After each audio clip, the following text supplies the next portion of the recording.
चलो बच्चों, तो ये तो किसकी बात हुई, अपन ने इसके कैरेक्टरिस्टिक फीचर्स की बात करी। अच्छा, एक्टोकार्पस, एक्टोकार्पस जो है एक एक्सटर्नल वर्ड से है। एक्टोकार्पस एक ग्रीक वर्ड से लिया गया है, ये ग्रीक वर्ड है, ठीक है। और इसका क्या है, एक्टोस और कार्पोस, ठीक है। एक्टोस और कार्पोस, और एक्टोस और कार्पोस का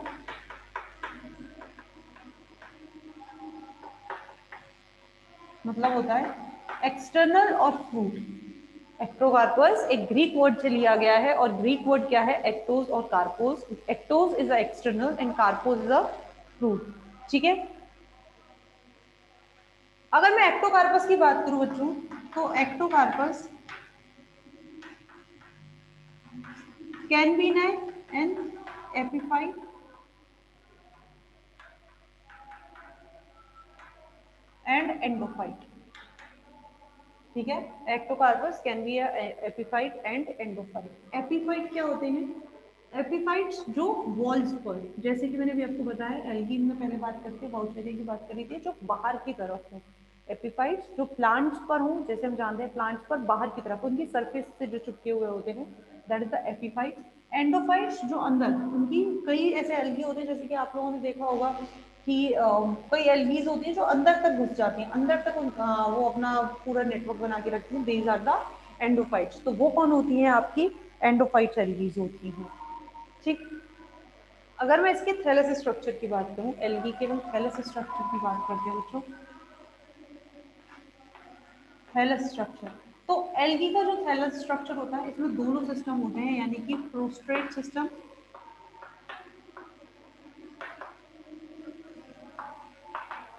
एंड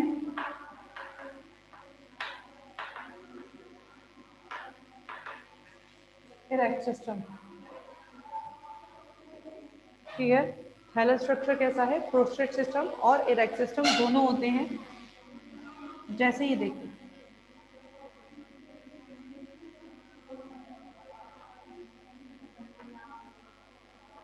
ये होता है इसका इरेक्ट सिस्टम, और ये होता है इसका prostate system,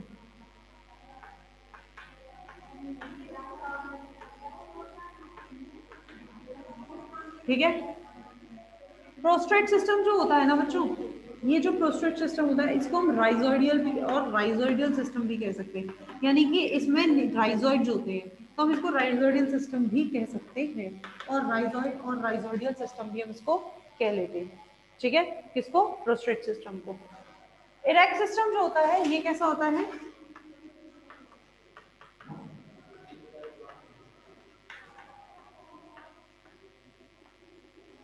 erect system is a highly branch system. आपने देख लिया, जैसे कि मैंने यहाँ बनाया, तो इरेक्ट सिस्टम कैसा सिस्टम होता है, ये हाईली ब्रांच सिस्टम होता है, जो बहुत ब्रांच हुआ होता है।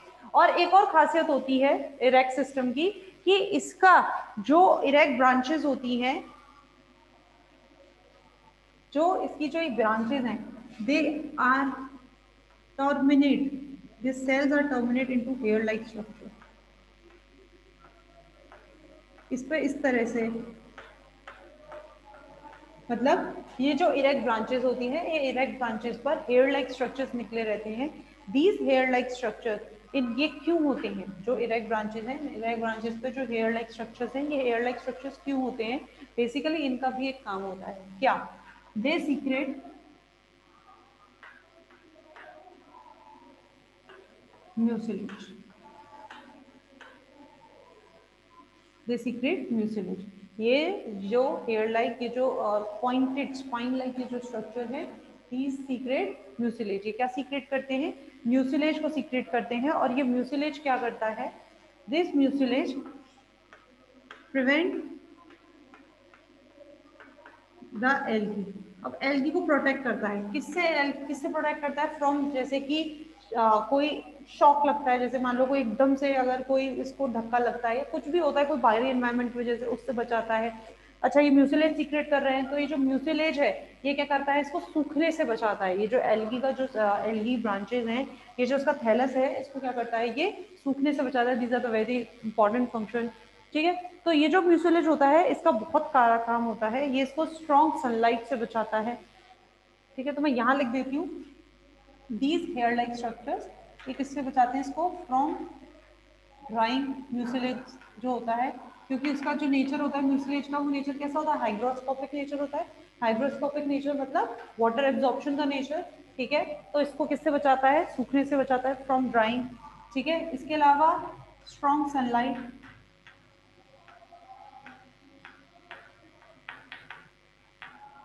किससे बचाता है इसको, स्ट्रॉन्ग सनलाइट से बचाता है।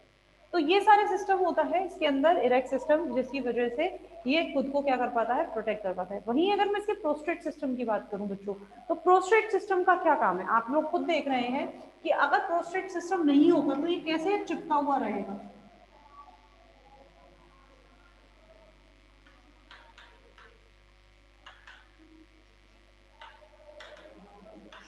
अगर प्रोस्टेट सिस्टम नहीं होगा तो ये जो मिट्टी है, जो अपना सॉइल है, सबस्ट्रेटम है, उससे कैसे चिपका रहेगा।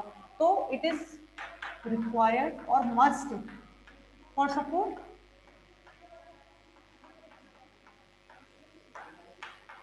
सपोर्ट के लिए बहुत जरूरी है प्रोस्टेट सिस्टम, है या नहीं है, क्यों, इसी की मदद से तो ये इससे चिपका हुआ रहेगा रहेगा। तो this is creeping septate in nature. ठीक है, तो प्रोस्टेट सिस्टम, और हम क्या कह रहे हैं, प्रोस्टेट सिस्टम क्या बनाता है, इट फॉर्म राइजोइड, राइजोइड बना रहा है, हमने इसको राइजोइडल सिस्टम भी नाम दिया है क्योंकि ये राइजोइड बना रहा है। तो हम ये कह सकते हैं it also act as a absorptive organ.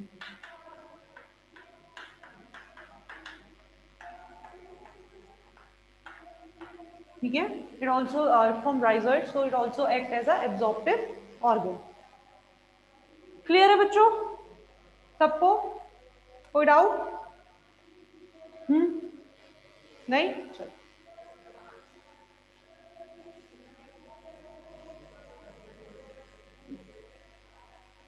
एक सेकेंड।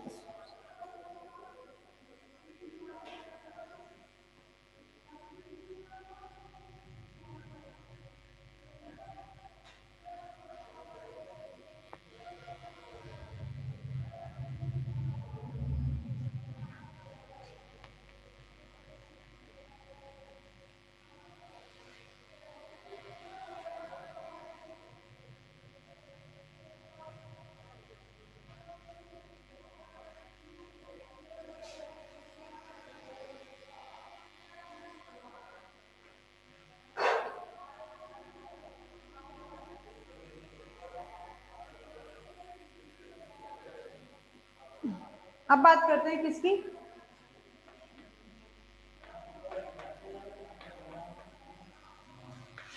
इसके सेल स्ट्रक्चर की। अगर मैं इसके सेल स्ट्रक्चर की बात करूं तो फिर इसका जो सेल स्ट्रक्चर होता है वो कैसे होते हैं, rectangular in shape. Cells are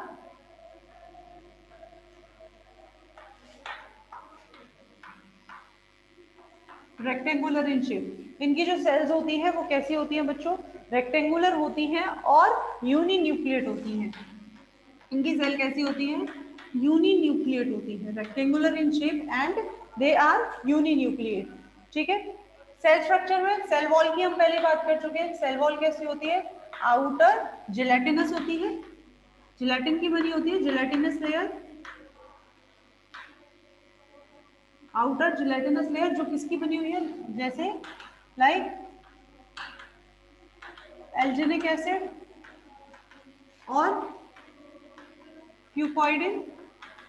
ठीक है, जो आउटर लेयर है वो किसकी बनी होती है, जिलेटिनस लेयर होती है, एल्जिनिक एसिड और क्यूकॉइडिन। और इनर किसकी बनी होती है इसकी, इनर लेयर सेल्यूलोज की बनी होती है। ठीक है, इनर लेयर किसकी बनी होती है बच्चों, ये सेल्यूलोज की बनी होती है, सेल्यूलेसिक लेयर होती है। ठीक, इसके अलावा अगर हम और बात करें इसकी, तो इसके अंदर अब जैसे ये क्या है, इसकी सेल है, मान लो ये जो रेक्टेंगुलर शेप हमने ली है ये क्या है, सेल है।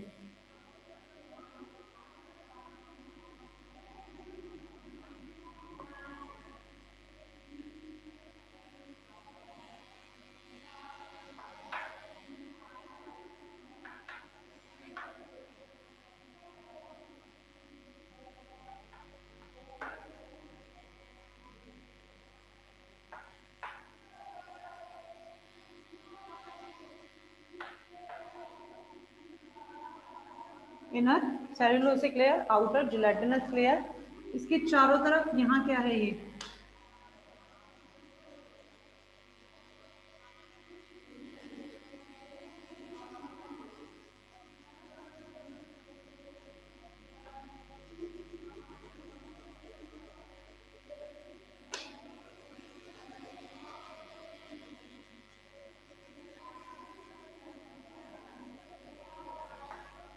क्या है,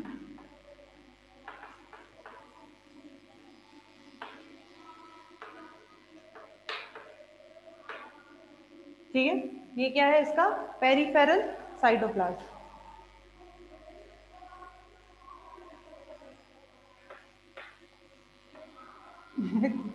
कुछ चौकोर बना दिया है ये इस तरह से, इसमें क्या है ये सेंट्रल वैक्यूम, ठीक है। इसी के साथ ऐसा भी होता है कि इसमें जो इसका न्यूक्लियस होता है, जैसे मान लो फॉर एग्जांपल ये इसका न्यूक्लियस है, तो this nucleus is suspended by the cytoplasmic strand. इस तरह से ये मतलब ये आपको इस तरह से दिख रहा है, अब उसकी अपनी स्ट्रक्चर है वो कैसे होता है, तो this nucleus is suspended by the cytoplasmic strand. Cytoplasmic strands के द्वारा ये क्या रहता है, सेल के अंदर ये क्या रहता है, लटका हुआ रहता है by the cytoplasmic strand, nucleus suspended by the cytoplasmic strand, ठीक है। इसके अलावा ये जो साइटोप्लाज्म है इसमें क्या होता है, कुछ वेसिकल्स भी होते हैं, ये certain vesicles are present, these vesicles are called fucosan vesicles, ठीक है। These vesicles are called fucosan vesicles, इन वेसिकल्स को क्या कहते हैं हम बच्चों, फ्यूकोजन वेसिकल्स इनको कहा जाता है, ठीक है। कुछ नहीं होता इसके अंदर, कुछ ऐसे फ्लूइड होता है इन वेसिकल्स के अंदर, और ये फ्लूइड कैसा होता है, कलरलेस फ्लूइड। कैसा फ्लूइड है बच्चों, फ्यूकोजन वेसिकल्स में कलरलेस फ्लूइड, ठीक है।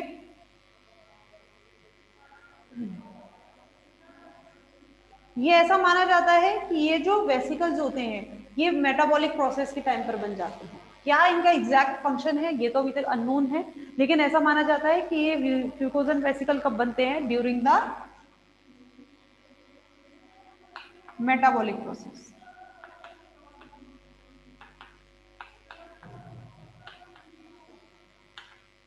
ठीक है। These glycogen vesicles are form during the metabolic process. इसके अलावा इसके साइटोप्लाज्म में हम ये बात कर रहे हैं कि ये सब है, इसकी साइटोप्लाज्म में और क्या होता है, इसके साइटोप्लाज्म में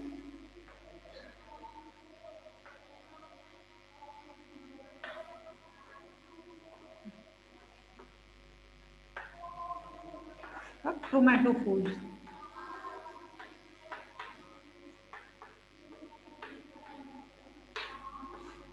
ठीक है, क्रोमैटोफोर्स, ये क्या है, क्रोमैटोफोर्स है। क्रोमैटोफोर्स क्या होते हैं, basically chromatophores is the chlorophyll like structure, chlorophyll structure, ठीक है। और the chromatophore is a chlorophyll like structures, ठीक है बच्चों। तो ये होते हैं आपके क्रोमैटोफोर्स। इसके अलावा इसकी शेप की अगर मैं बात करूं तो various shape, chromatophores of various shape, chromatophores किसकी शेप, कैसी शेप में होते हैं, वेरियस शेप्स, कई शेप्स के होते हैं क्रोमैटोफोर्स, ठीक है। तो ये कुछ इसकी स्ट्रक्चर कंपोनेंट्स होते हैं बच्चों जो इसके स्ट्रक्चर में प्रेजेंट होते हैं। इसके अलावा हम ये कह रहे हैं क्रोमैटोफोर्स क्या होते हैं, बेसिकली क्लोरोफिल लाइक स्ट्रक्चर्स होते हैं जिसके अंदर केराटिनॉइड्स वगैरह प्रेजेंट होते हैं।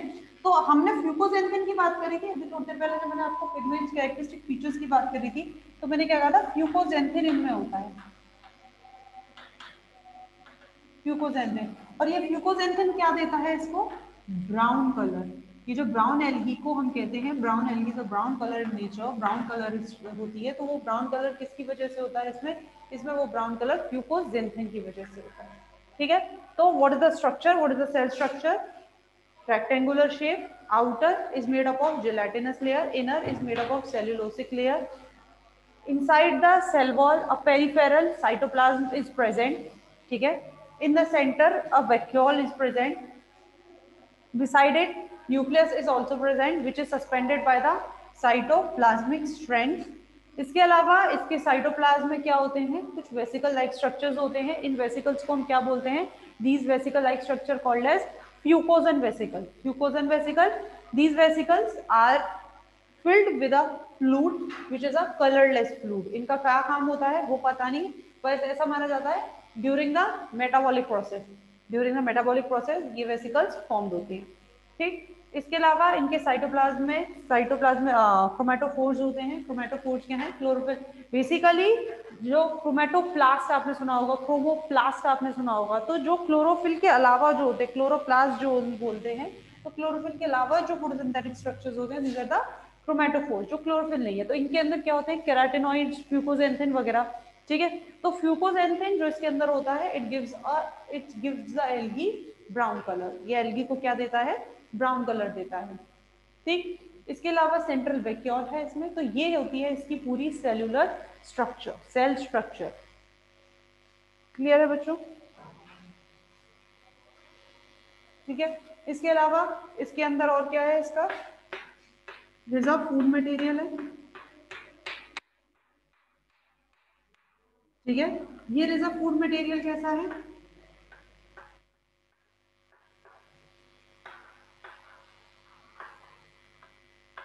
रिजर्व फूड मटेरियल, तो रिजर्व फूड मटेरियल क्या है इसका? लैमिनारियन है, वेनिफर.